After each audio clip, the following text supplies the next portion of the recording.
Hi, friends. How are you doing today? This thought just came off the top of my mind 2 minutes ago. We're going to talk about Leonard Cohen. Do you remember Leonard Cohen? He wrote Hallelujah. That was performed probably by more people than anyone else. Bird on the Wire was another one. There's so many.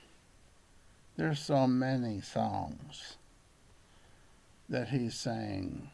I may have done a YouTube on him before, but this will be different because I saw him in person. I saw him before he died, and I can't tell you how I thought he was. A girl calls me up.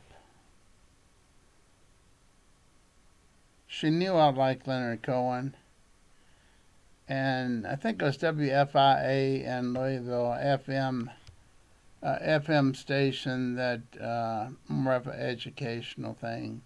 She had heard an advertisement months before he came to Louisville at the Palace Theater. She said he's going to be in Louisville. Well, it didn't take me very many minutes to buy 2 tickets, and I wish I'd bought 100 because the day before he performed, there was 100 tickets left, and the day he performed, a couple hours before, I could have gotten any amount of money for those tickets because people were coming in from all cities and some states in the hopes that they could buy the tickets from somebody. He had sold out within 24 hours because there was only one station that advertised them. One of those educational classical stations, only one time, months before. So I went over there to the Palace the night before. We went there, we stayed at the Silback Hotel, Judy and I did. And we said, I said, you have any tickets left for Leonard Cohen? This was the night before. Yeah, how many would you like? We got a lot of them. I said, well, I've already got 2. I think I'll pass. But the next day, we ate right across from the Palace Theater. And as I was crossing the street, cars were stopping all over the place and honking their horn, saying, you have any tickets to Leonard Cohen that you'll sell because we'll pay anything for them. That's the very day that he was going to sing that night. He did things like this. Leonard Cohen would show up at places and not announce it. Surprise people. Maybe sing them without even charging. He was known for that. He was known for that. My gosh. Did I tell you that all of his money was stolen when he got ready to retire? I think he was around 65, maybe 65, 67. He had left his manager to take care of his retirement money, and she stole it all. Now, can you imagine being 67 and or 65, and you had I checked on your retirement and found out that it was gone, and it was your former girlfriend that had become a manager, and she took your money.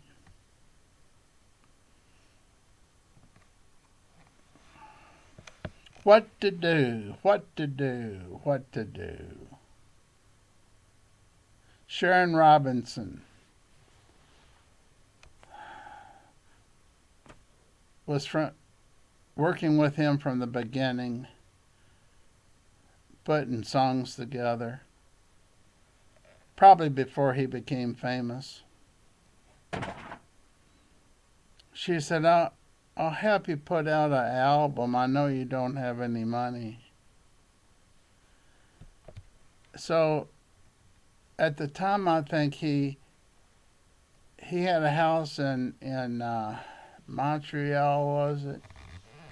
That's where some city in California was where he had his main home, but he was in Hollywood as a second home, small home. Had a garage, I think. She said, why don't we go up to your garage before the traffic starts in the morning and come out with a album.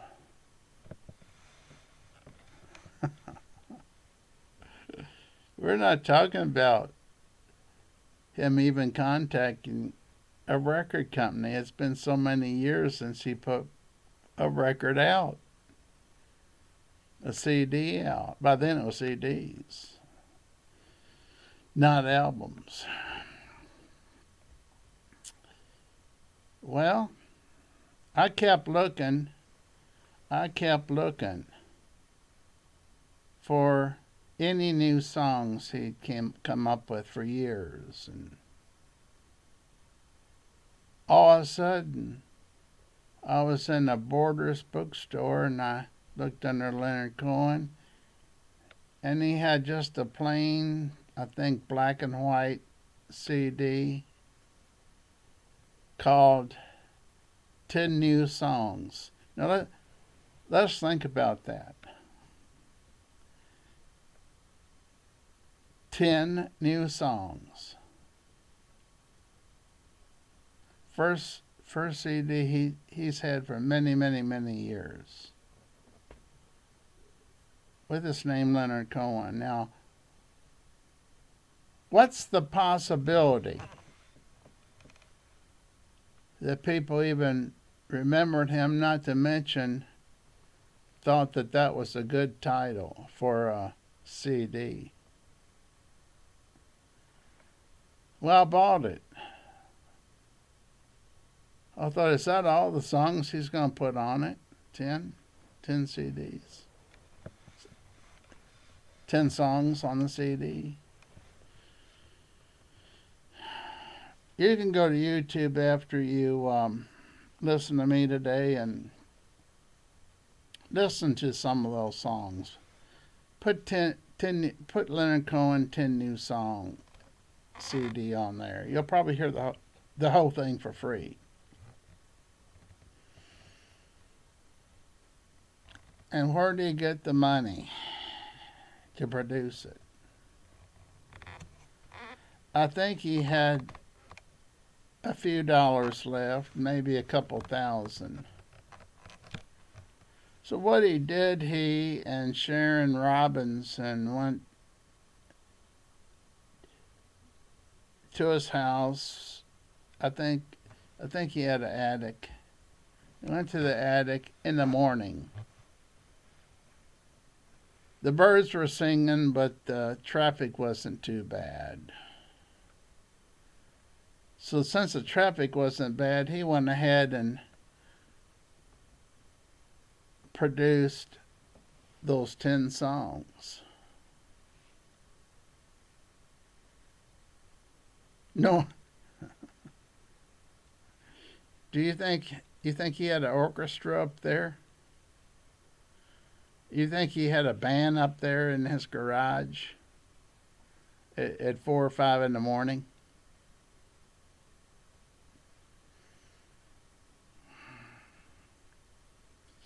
He had a guitar.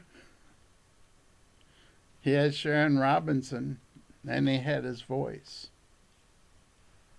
He was broke, 65 or around 65. He was broke.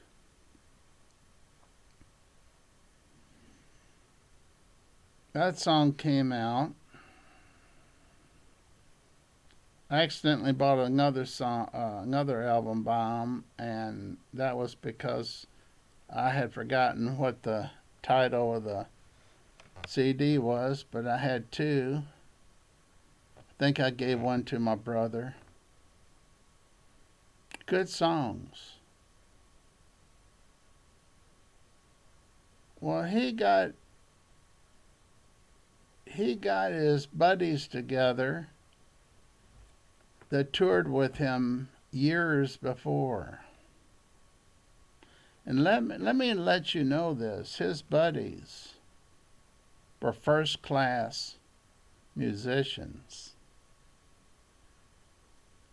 And his girls that were dancers were first class dancers. And the girls that played the harp and other string instruments were first class. And all of the other people that played string instruments were first class. Somehow he reached them all, and they said, "Okay, we'll try a tour."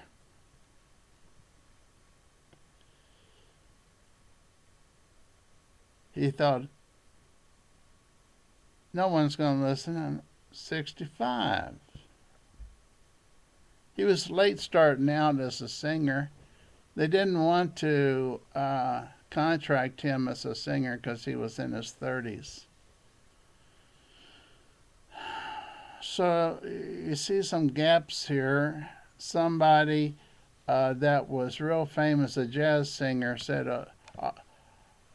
I'll sponsor him in his 30s. I think he's that good. I think he'll become a good singer. Let me do it. I forgot the guy's name. Very famous jazz singer. That sort of launched him into the first CD. First CD I heard from him was maybe the third one. And it was in 1968, 7 or 8. And it was when I was in my first year of college. I listened to his album. It changed my life. It wouldn't. I mean, I was listening to people like Peter, Paul, and Mary, Marianne Faithfull. Didn't listen much to other singers like, or a lot of that, Blood, Sweat, and Tears, and those. He was totally different. Didn't even care that much for Bob Dylan, even though I learned all of his songs and played them on the guitar. I mean, I was a fan of his for a while. But when I first heard Leonard Cohen, I thought, something's going on here that's not going on with other singers. Now, he was in his 30s at that time. Like I said, he was in his 30s before a jazz singer decides to finance him. So I'm skipping over now. Oh, he came out with several albums, by the way. before he quit. He quit to become a monk. I hate to say that because that sounds so strange that he would become an ordained monk. He was so depressed, he took whatever he could, pills. Let me tell you, antidepressants for me never worked. Antidepressants for him never worked, according to what he said. Now, he goes to a place where there's where he can become a monk, monastery, and stays there for a few years. Becomes friends with the main, what would you say, not the main monk, but the creator of the monastery. He took care of him till he died at age over 100 years old. He was that close to him, even though he couldn't speak well. That owner or the head man couldn't speak good English. Somehow there's a connection there that kept him from 65 to over 100.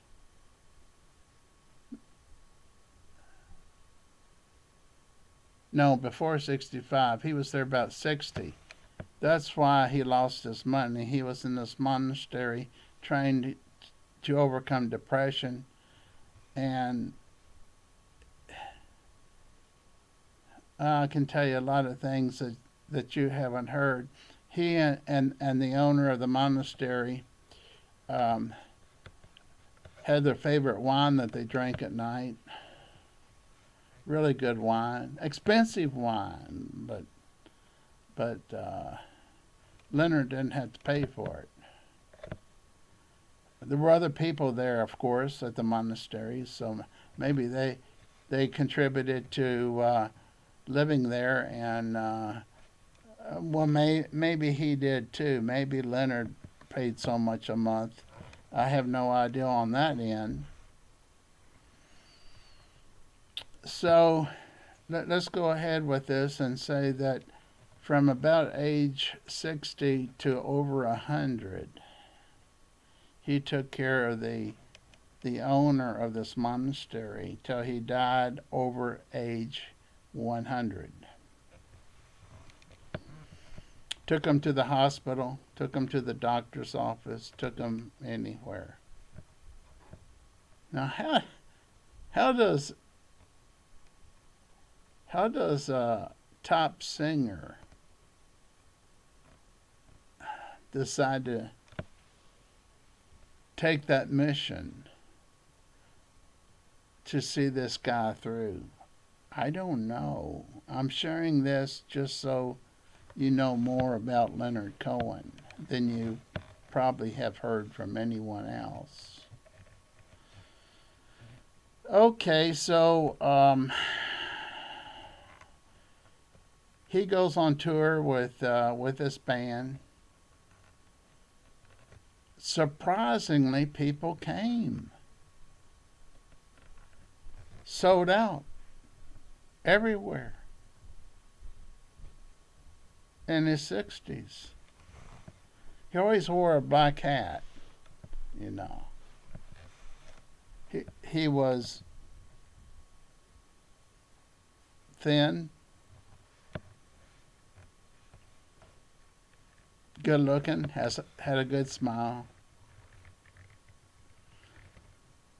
I don't know which tour I saw him on. I think it was probably the last tour.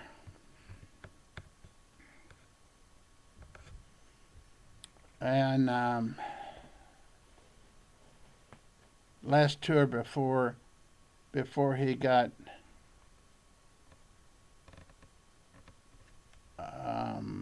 cancer and passed away.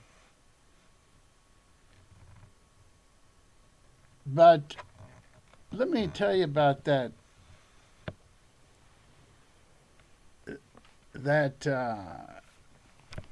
session I heard of him.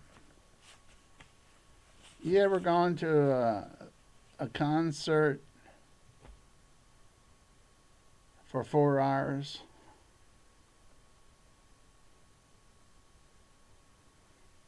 When the guy is in his 70s. I don't think he was in his 80s by then. Took one break. Came back and man, he was rocking and rolling. And I tell you what, I don't know what they gave him during the break. Half an hour break, maybe even more than half an hour, because it was so crowded. All the floors were so crowded at the Palace. The restroom lines and the alcohol lines were long.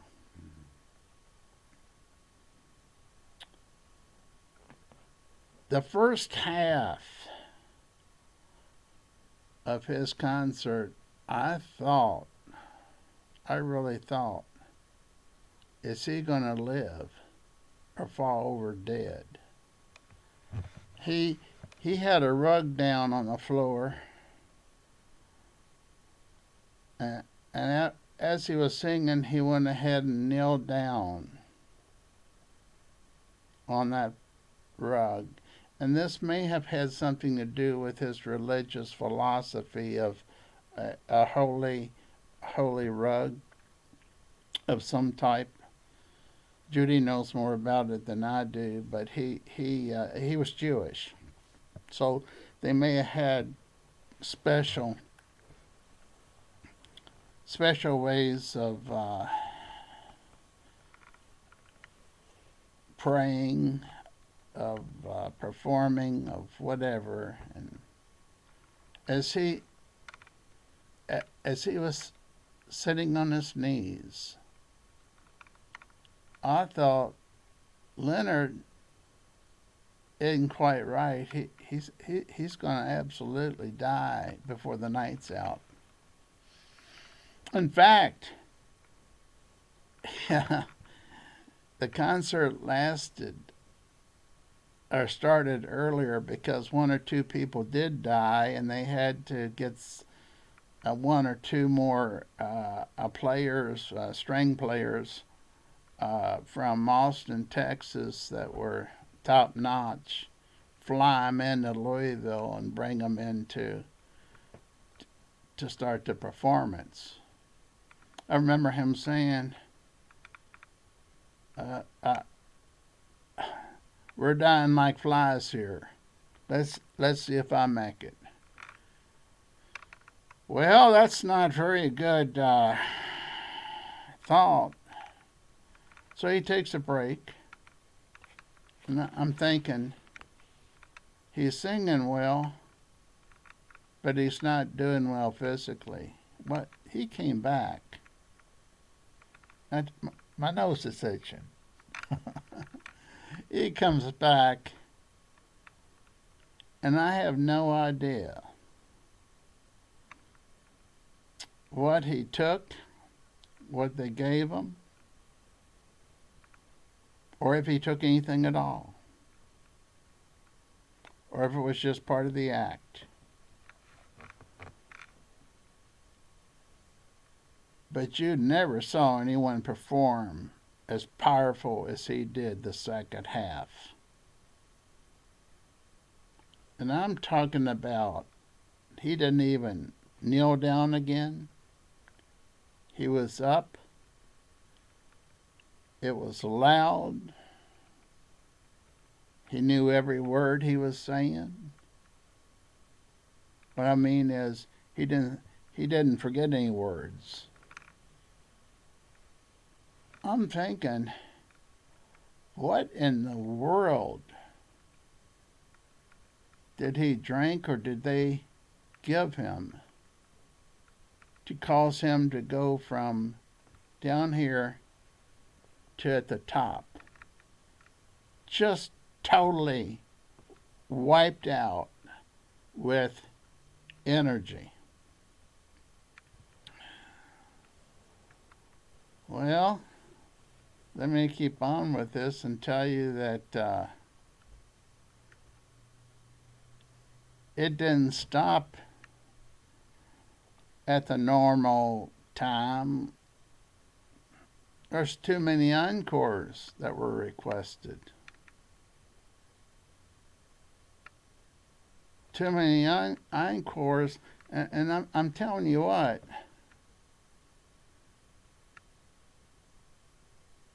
people didn't stop doing encores. He didn't stop playing. And I thought, how does someone in their 70s or 80s do this pretty close to, besides the restroom break and the alcohol drink? How in the world do they go 4 hours? The band was for unbelievable.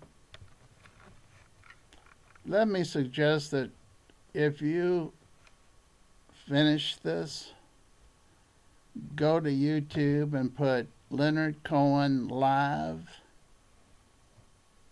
in London. Leonard Cohen live in London, and watch the whole concert, and you will see what I saw. The only problem was that I saw him 5 or 10 years later. He sounded just the same. I've got his album. I got his CD of that. Sounds just like he did when I heard him. Now let me tell you something that you may not know, because this is sort of a secret. If you're still listening. He was corresponding with a friend that was in the monastery with him. Very few people know about this book. The guy in the monastery wrote a book about his life and relationship with Leonard Cohen. They were having health problems toward the end at the same time. And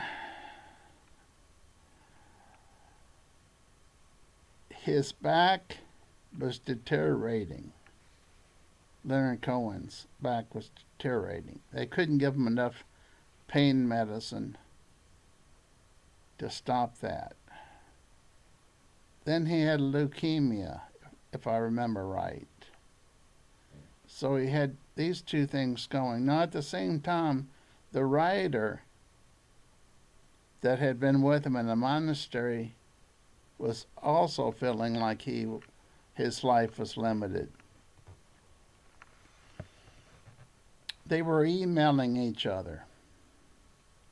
They were flying over, well, the guy from New York that wrote the book was sometimes flying to Los Angeles at Leonard Cohen's home. Now remember, he had 2 homes, one in Los Angeles, one in Montreal. And I think it was Montreal. I mean, I think I've been there in his city, and I like Canada, actually. I probably would prefer to be there right now. But anyhow, both of them are having great pains and not knowing which one's going to die first. So the guy writing the book, and like I said, this book is not one that many people know about, and I don't know the name of it right now, but I bought every biography and every book I could about Leonard Cohen. And I was writing on Leonard Cohen one night. Leonard had been saying, I, I don't know how much longer I can go. The pain's too great. So the guy writing the biography said, I'm going to fly over and see you.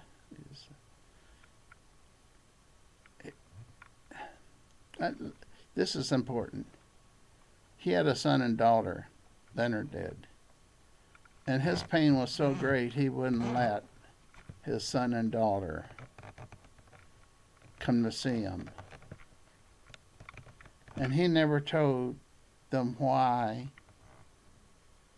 but it was written in the will that was read. And it said, the reason why I sometimes didn't want you to come over wasn't because I didn't love you. It's because I didn't want you to see the pain in my face and in my eyes and in my body. That was read out loud when he died. It was a small funeral. So the guy from New York comes over one or two last times. I think Leonard tried to discourage it, but the guy in New York said, I want to come anyhow, so he flew over. And Leonard said, I'm glad you came over.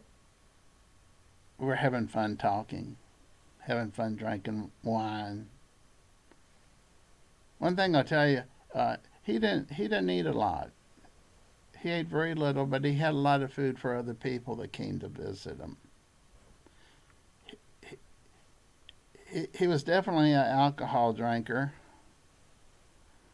A wine toward the end was his choice, and maybe the only choice, and only the high level, high price wine. So the guy goes back, that's writing the book, goes back to New York, and he's writing to Leonard Cohen. And he says, dang, I'm having a bad night. And Leonard Cohen said, I am too. I said, I don't know how much longer I'm going to make this. And this is how it went.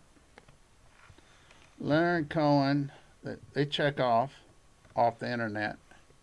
Leonard Cohen, but Leonard Cohen didn't check off the internet. He left it on. Perhaps the other guy did too. They just stopped talking. And Leonard Cohen goes to the bathroom. And he comes back. And he falls and hits his head. Real bad. I'm not sure I think he crawled into the bed. I know he did, because he had his computer on the bed. And the guy from New York that was writing a book about him had thought that both of them had checked off, or at least they gone to bed, gone to sleep. So he writes to Leonard Cohen, I don't know, 2, 3, 4, 5 in the morning,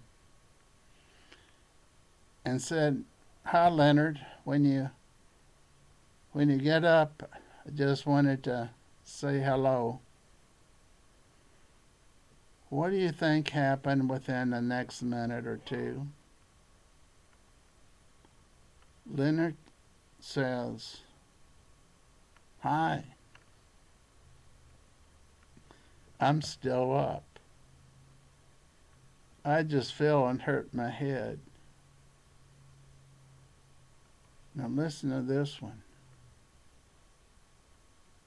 I can't quote it exactly. I don't have the book in front of me. He said, "It's not so bad. What I'm going through right now isn't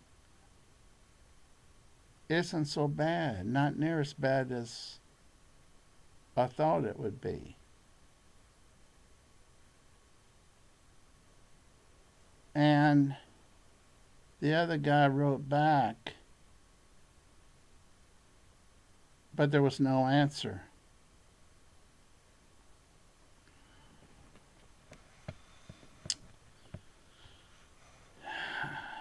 You know what happened.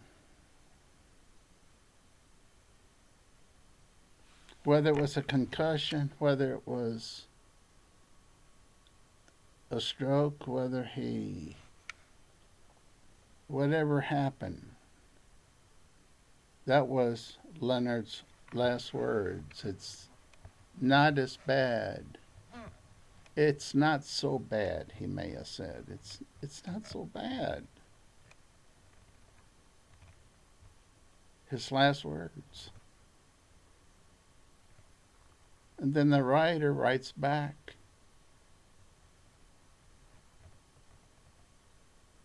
"Oh my gosh.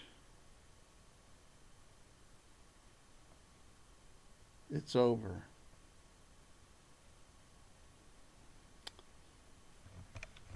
It took me a long time, over a year or two, to track down the writer. He wasn't on Google, he wasn't on Amazon. He had written a lot of books, a few books. But recently, when I put his name in, he had his books there, but he did not have anything about Leonard Cohen's biography. However, with the pictures of all of his books that he had written, I saw that picture of the book on Leonard Cohen. Nothing mentioned. So, folks,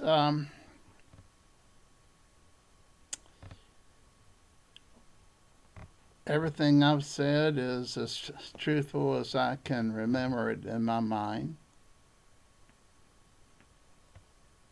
If you have watched a YouTube on Leonard Cohen, I suspect you've heard some things that you never heard before. I wish I could have given you the guy's name that wrote the book, and I could later on if you'd like. But I didn't know I was going to do this until 2 minutes before I did it on Leonard Cohen. In fact, I had I had all sorts of other things written down that I was going to do and talk about, but it wasn't the right time. It wouldn't have been interesting. And if you like Leonard Cohen, you're watching this right now. If you don't like Leonard Cohen, you never got this far. Now, here's the thing. I only have 38. Is it 38 or 48 subscribers, and haven't had a new one for a couple weeks. If you think anything I say is worthwhile to listen to, would you take a moment and hit subscribe? You can even hit the third top subscribe, which means you'll always be contacted when I write something. And the reason I say that is I haven't had any new subscribers for weeks. It would make me feel good. Second thing I like to say is if you like it, feel free to hit the like sign. And I still listen to Leonard Cohen on YouTube quite a bit, even though I have his CDs and DVDs and all that. It's easier just to sit here in front of this laptop that's about 7 years old. This is right now a Dell laptop. Don't know what Windows number it is. And it appears to have a decent audio and video working on it. But my gosh, keys are missing on it. I have to guess at what keys I'm hitting. I'm not poor. I just have no need to buy a new computer until this one completely stops. You take care and see me again. I'll try to make it fun. Take care.